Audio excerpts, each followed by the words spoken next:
We're back. I'm Tyrus Thomas of Orange Cloud Network. And I'm Dr. LaKeitha Poole of Small Talk Counseling. And today we're talking about healing in complicated relationships.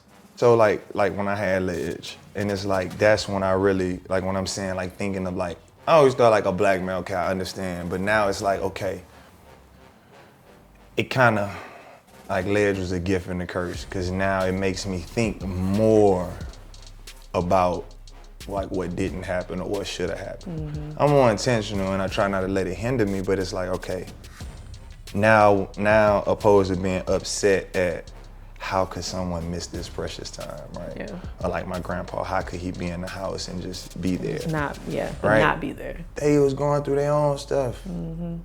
Whether that's mental, whether that's drugs, whether that's like what they going through their own stuff and they never properly healed. Because I even know for me, like when I got amnesty and I wasn't playing and I'm still getting paid, that was like some of the hardest money to get. And it was like, again, something that you can't talk about, but it's like, I didn't feel worthy. Mm-hmm. Like, and so like when you think about a man, if he don't feel worthy, what he got? Like what, right. You know, like, it's like, what purpose do I serve as a man if I can't provide, if I can't support, if I can't do the things that, whatever that is in your mind that you think a man should supposed to do. If right. you can't do that, what do you have? Mm-hmm. Mm-hmm.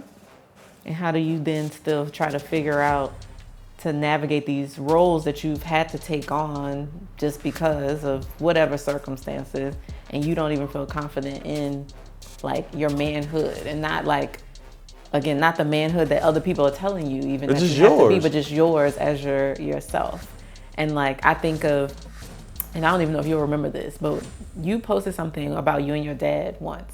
And I sent you an Instagram message and I was like, you know, this is like a hard thing for me and my dad. And last year was the year where he and I decided, well, I'm saying that in a very like friendly, therapeutic way. We didn't decide. He finally had reached a point, I think, in his life where he was ready to start to figure this out. And you know, he has 3 children, and I think I am the one that he was there for the least, but who probably empathizes the most, even though we don't have that type of bond. And so I think what I remember about when you posted something, maybe it was for like Ledge's birthday or something, it was a 3 of y'all like in one picture, and I was like, that is so, you know, beautiful, knowing that wouldn't have maybe been the case had you not made the choice to be like, I have to do something different so that Legend wouldn't have, you know, so that he would have a different scenario than that. And so I think a lot of times when we don't allow somebody, which in this case is you, and in my case is me and my own family, to be the person to be like, I see now what was happening. I don't have to like it. I don't have to like, you know, feel like, well, you know, I'm just so sorry that happened. You sort of have to understand that the person was working with what they had, the best of what they had, which sometimes for the person experiencing maybe the absence of somebody feels like, well, that's not enough. And it's not, right? It didn't. And so, you know, I've had that conversation with my dad where it's like, you know, this all I had too. His dad happened to pass away when he was younger, but he was married to his mom. But I think there were probably still stuff like in everybody's household that still wasn't right, that he witnessed, that wasn't okay.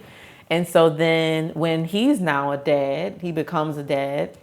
He has 2 daughters and a son, but he's young, he was 27 or so like that. And so it's like, okay, I don't know what I'm doing, but I'm also trying to supersede the expectations of society, which go way back, like the example you were giving of where the women who he either was, you know, romantically involved with or engaged with or married to, it's like, well, I know at the end of the day, the preparation is for me to not actually be present anyway. So the way I'm gonna move is to do what I want to do to survive, and still do what maybe feels like the thing to take care of these children, but it's not what we all really needed. It's not the emotional part. It's not the presence, but it's still all they had. Right. So, you know, you got to figure out for yourself, I think, you know, whatever layer of that generation you might be. If you're the person that needs to make the change and you got to figure that out, or you were the dad that wasn't present, you figure out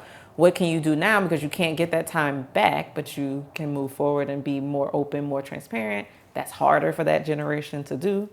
But for our generation, then it's being able to be willing to understand that the person did the best they could with what they had. And then you start from there. It's still not easy. That's where I'm at with my dad. Like, we done got, like right now, I ain't talked to him in a minute. And it's not even like a beef. Yeah, it's never. You know, like for me, it's just like, it's one of those, like I get like these moments of resentment sometimes. Mm-hmm. And like it's been heavy since I had legs, because it's like, how you missed this? Mm-hmm. Right? And so I'm not mad at him, because I understand, but it still is like that inner kid be mad sometimes. I don't want to talk to you, you know? Yeah. Or like, you know, and it's crazy because for me, it's like, now I feel like I'm being unfair. Right? You got to carry that. Yeah, like now us not talking is like me being unfair. I feel like that, but then it's that battle, because it's like, well, how do I protect myself and still be fair? Mm-hmm. Because it's like one of them, I know, like, you know, just through my work, right? So through my therapy, through my healing, like, I know what it takes to get over that. I don't have the capacity right now. Yeah, to do it. Right? Like, it's not like I'm running from it. It's just like, I don't have it right now. I have no space for that. Like, I want to, and I want to bad, but it's just like, I don't, that's draining. Mm-hmm. You know what I'm saying? Like, it's because it's going to take work on both sides. It's going to take me letting more go. It's going to take me accepting more. And like, I'm not oblivious to what it is that I have to accept. Yeah. I just have not accepted it yet. Because you know what comes next. Because I know what comes next. And I can be honest now and say, it's not like, you know, maybe 5 years ago, I'd still be, man, he da-da-da. Nah, it's me now. Yeah, yeah. And that's that's a big battle, because it's like, I don't want to be unfair. Mm-hmm. But I don't want to. Because of the person you are. Because of the person you are. Right. It's not even about him in that moment. It's just you don't want to be unfair to anybody. I don't want to feel them feelings of waiting no more. I don't want to, I don't want to get comfortable relying on you, or not even relying, just getting in the habit of talking to you. Yeah, 100%. And I probably owe him a conversation, because I think, like, what triggered me one time, like, and he was going through his own stuff, but he answered the phone for like a day. And it don't seem long, but like I had got used to it. But you had and I got triggered. Reestablished. Yeah. And so when he hit me back, it was like, I don't want to talk, because you ain't hit me back immediately. Mm-hmm. And it was kind of like, I felt obligated for you to hit me. I don't care what you're doing. You know what I'm saying? Like, do you owe me this? Right. And even then, I feel bad for feeling like that. Well, but I think. But the kid in me feels like that, right? It's like the adult feels bad for feeling like you owe me, because nobody don't owe me nothing. Yeah, but that's you do. Key. The kid in me says, but you. Yeah. Nobody but you. And so, like, that's, like you say with your dad, it's like, how do you? I don't know, because that's something that I really, especially with my son. Mm-hmm. Like, I want him to have that functioning.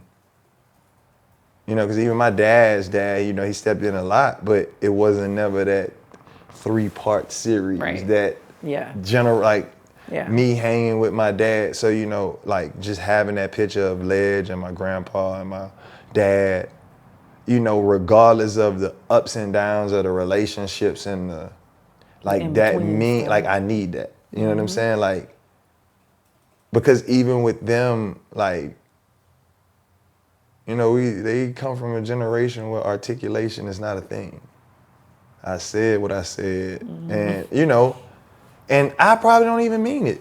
I just don't know how to say what I mean. Yeah, that's the emotional intelligence part. Like, I don't know how to say what I know I need to say. Yeah, and I think the thing that, I think you were about to say this, when it comes to like figuring out really how to move on from anything, but particularly when it involves relationships, particularly with parents or even significant others or whatever, it's like you have to figure out, do you still feel that this person owes you something? like that has to be the first question. I feel like it has to be, do you still in your mind or in your heart think that this person owes you something, whether it's an apology, whether it's to leave you alone, whether it's like whatever that is. And I think if you can figure that out, then it's much easier to know what the next move is, whether that is like setting the expectation that, okay, I'm willing to like now hang out a little more or talk a little more often or whatever. But then you have to make a choice. Like my own therapist had to tell me that related to my relationship with my dad. She was like, you gotta, at some point, you've gone through this time where you're like, you know, you letting the person in, but you ain't really letting the person in. You're letting them in based on like, still in the back of your mind being like grounded and based, ready to like to fight, like, or to run if you need to, or to get out of it so that you could be like, see, I told you. But if you really, really are gonna like heal a relationship or change a bond or change a generational sort of path, at some point somebody has to make the decision of like, do they still owe me something? So watch this. I'm so aware that I know he don't owe, like he's giving me the apology. Yeah. You know all he's like he's done. Like things. That's why I say I'm being unfair at this point. It's you, right? It's me. Now, granted, I'm not trying to be like that. Mm-hmm. It's almost like when you like, all right, you drop the plate and it's broken, right? I know you ain't tried to. At this point, I'm not mad at you but the plate broke. It's broken, right? Right, and so like, how do we fix it? I don't know. Right, I want to be fixed. I want to, you know, it's like, so like, even when you say make that decision, the kid feels like he owes me something, right? Mm-hmm. The adult, the man is like, we like good. It's fine, yeah. But it's like, I still revert back to that kid when I deal with him. It's like, especially now, more so the last 2 years, like, and it's almost like I go to what I always want Les to do, or, you know, like, I always want Les to see me in the light as someone that he can talk to, someone that can help him through whatever it is he's going through, someone that can help prepare him somewhat. You know what I'm saying? Like, and it just set me back sometimes. Mm-hmm. Like, it's that, and I know it's like the kid in me. Yeah. Right? It's like Antoine Fisher, who cried for the little boy.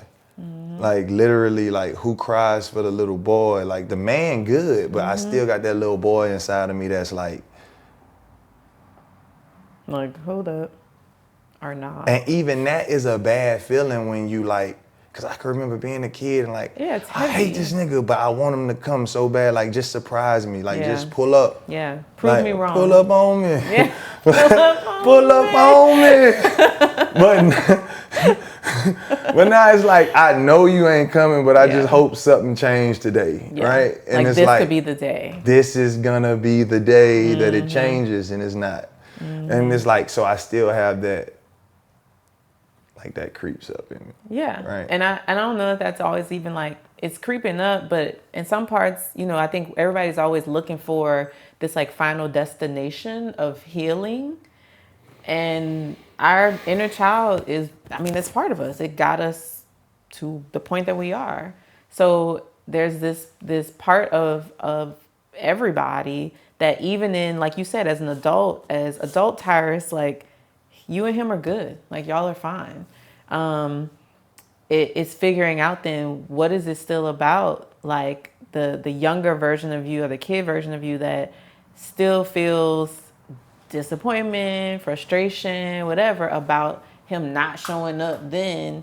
And so you connect to that now, because that's then the thing that keeps you, like you say, where you be unfair to him now, because you're like, I mean, at the end of the day, I know that you will do better. And what's crazy is like, I know what it is, but I can't do nothing about it. You can't push past that part yet. Well, it's not that I can't push past, it's that basketball is my everything, my whole life, right? And so to never be able to walk out the locker room and just, and so even that's hard to talk about, because my mom was there, and I don't ever want to take nothing from her, but it's just a different feeling that I wanted, right? Yep. Like, yeah. Yep. And I ain't hooping no more. And I ain't trying to, and I know I'm not. And I ain't never get that. Right. That part of your life is done. He won't ever get to experience yeah, that like, either. but that's like you know, like I just hooped for the love of it. So like I always wanted to just be like appreciated for hooping. Like it wasn't a.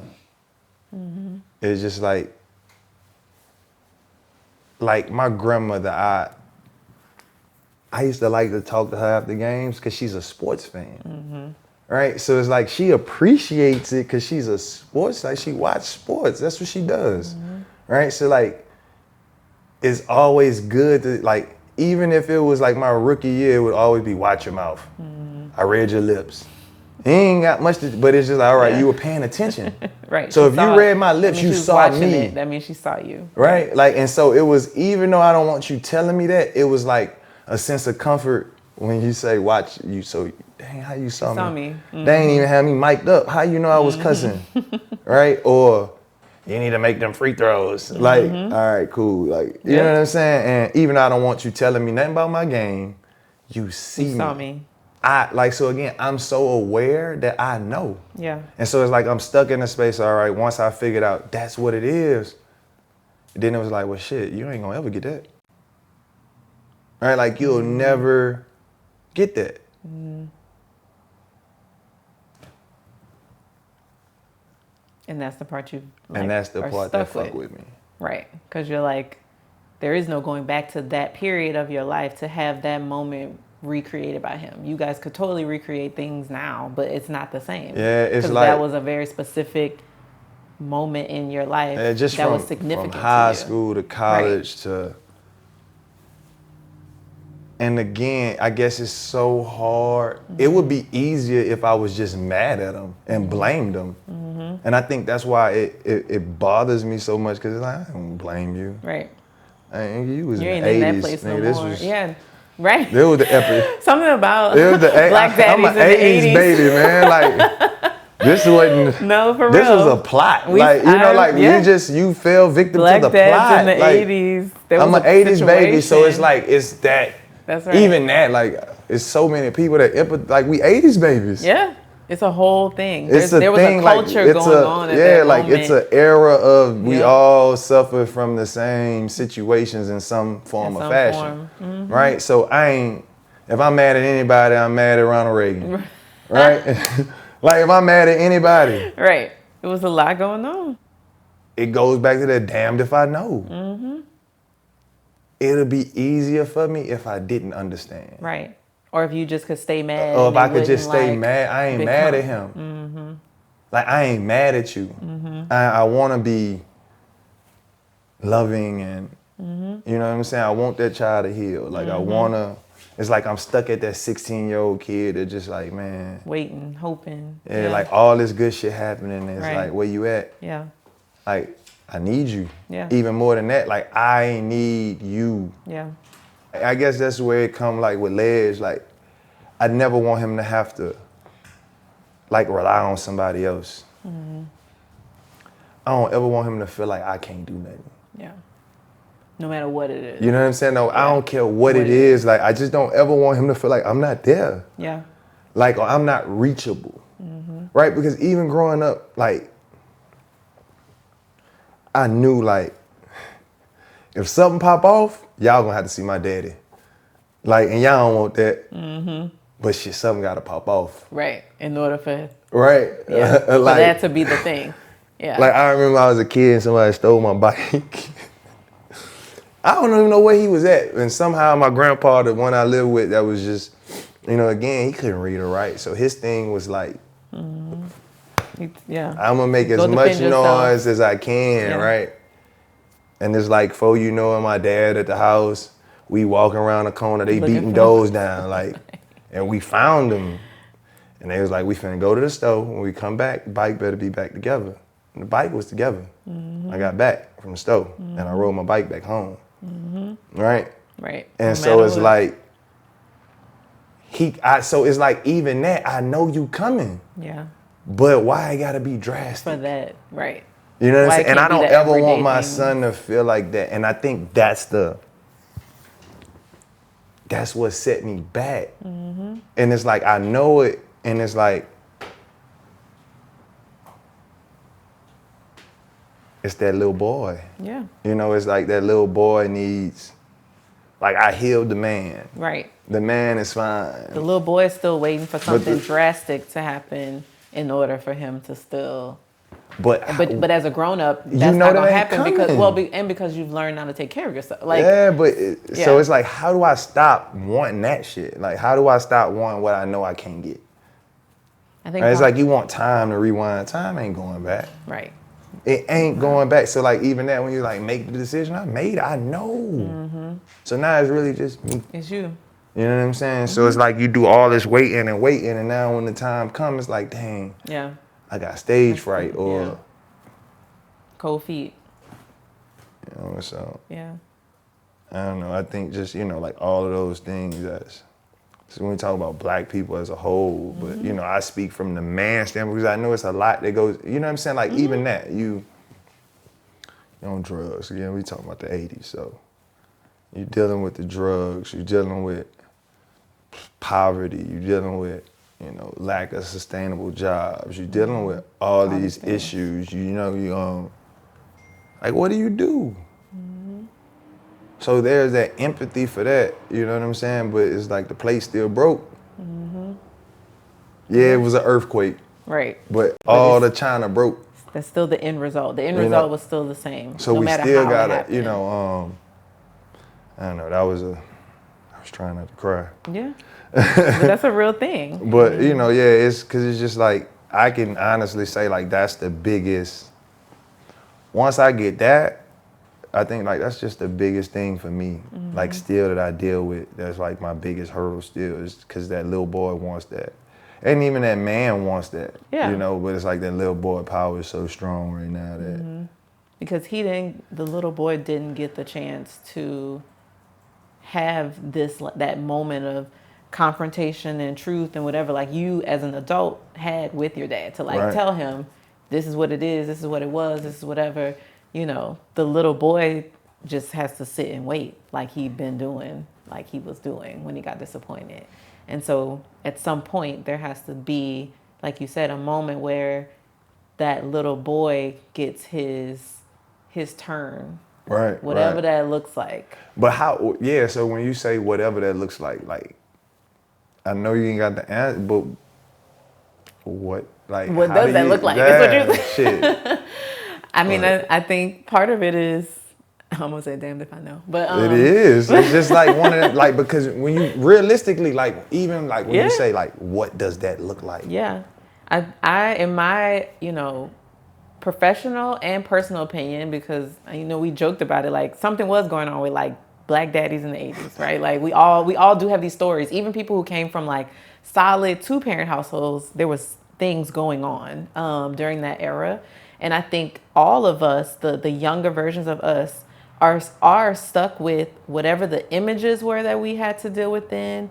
For like you were earlier talking about even the difference between like for men and women, like for women, a lot of times it's like if that male presence wasn't there or was there in a dysfunctional way, the toughness that like now as adult women we get criticized for being and our independence and because it's like, well, you act like you don't need nobody, so blah blah blah blah, and it's like that preparation though, like we say, it's that you're trying to ground yourself for waiting for the hit. I'm waiting to the blow. You're waiting for the blow to come, and it's the same thing. Like again, it always gets framed around women, but it's the same thing. A male child too.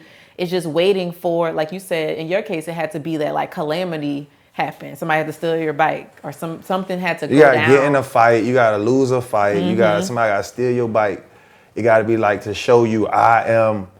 It still came. It went back to manhood. Well, and so that's a good thing. It still came back to manhood, right? Like so, it's like no matter. So again, like what's that picture?